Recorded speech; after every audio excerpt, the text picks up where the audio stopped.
ગુજરાતની અંદર 15 તારીખે ચોમાસાની એન્ટ્રી થઈ અને 17 તારીખ સુધી એટલે 2 દિવસની અંદર ચોમાસું આખા ગુજરાતની અંદર ફરી વળ્યું અને આવી ઘટના છે એ 18 વર્ષ પછી બની।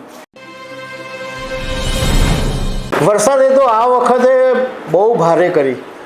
ગયા વખતે 2024ની અંદર જૂનના છેલ્લા સપ્તાહમાં વરસાદની એન્ટ્રી થયેલી, પરંતુ આ વખતે ચોમાસાની એન્ટ્રી થઈ અને 2 જ દિવસની અંદર ચોમાસું આખા ગુજરાતની અંદર ફરી વળ્યું।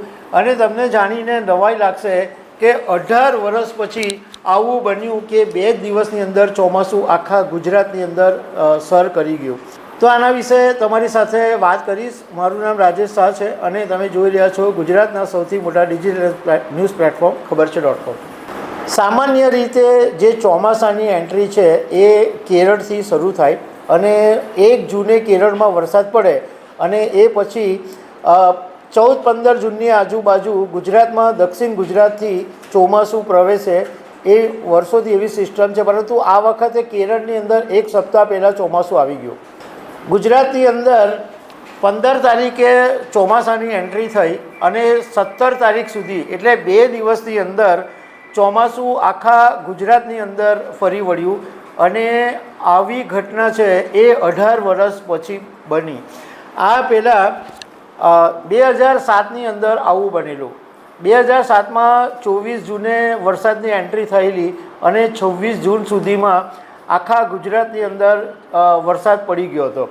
આ વખતે જે ચાલુ ચોમાસું છે એમાં 35 ઇંચ વરસાદની જરૂરિયાત છે અને છેલ્લા 4 દિવસની અંદર એવરેજ આખા ગુજરાતનું એવરેજ 3 ઇંચ જેટલો વરસાદ પડ્યો છે। એટલે અત્યારે સિઝનનો 10% વરસાદ પડ્યો છે અને સૌરાષ્ટ્રની અંદર એવરેજ 5.5 ઇંચ જેટલો વરસાદ પડ્યો અને એમાં સૌથી વધારે ખાના ખરાબી કે જે પૂર જેવી સ્થિતિ ઊભી થઈ એ બોટાદ અને ભાવનગરની અંદર।